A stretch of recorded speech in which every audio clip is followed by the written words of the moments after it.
Hello everyone, today we are going to do the 7th lab of digital signal processing.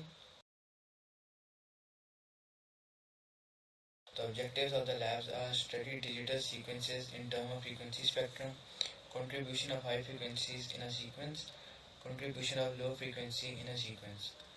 Now moving to the task 1. Task 1 में हमें एक signal दे दिया गया है x और उसकी सैम्पलिंग फ्रीक्वेंसी दे दी गई है 20 kilohertz.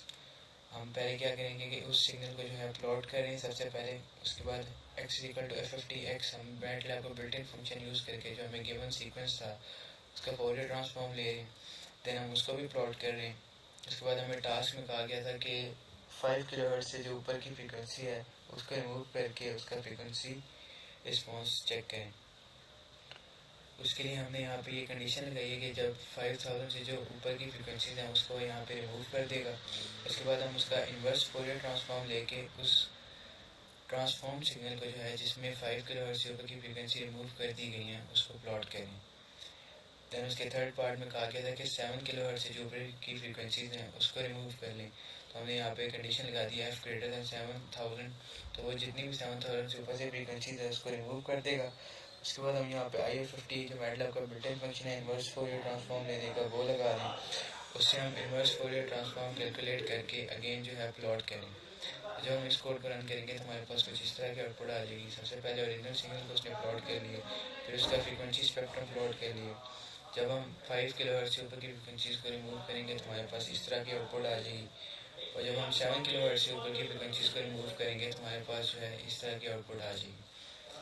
Now moving to the task 2। इस टास्क में हमें एक म्यूज़िक फाइल दे दी गई थी। हमें कहा गया था कि इसके अपर हाफ की फ्रीक्वेंसीज को रिमूव करके चेक करें कि साउंड पे क्या इफेक्ट आता है, और लोअर हाफ की फ्रीक्वेंसीज को रिमूव करके चेक करना था हमने कि उस पर साउंड पे क्या इफेक्ट आता है। इसके लिए हमने अगेन यहाँ पे दो इंडेक्सेस डिफाइन कर लिए। इंडेक्स अपर जो कि अपर हाफ की फ्रीक्वेंसीज को रिमूव करेगा, और इंडेक्स लोअर जो लोअर हाफ की फ्रीक्वेंसीज को रिमूव करेगा। इसके लिए हमने मैटलैब के बिल्ट इन फंक्शन यूज़ किए हैं सील एंड फ्लोर के नाम से। उसके बाद हम क्या करें, DFT ले रहे हैं उसका, तो do out the upper half of the DFT coefficients.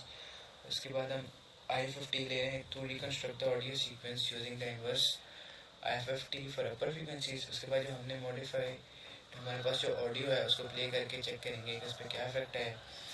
Again हम ये प्रोसेस रिपीट करेंगे lower half of the frequencies को रिमूव करके, और हम फिर उसी को प्ले करेंगे।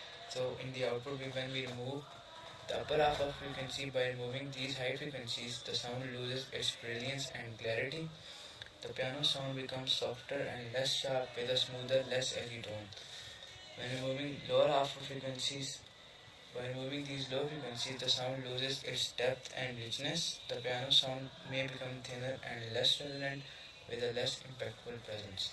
So this is all for the lab 7. Thank you for watching.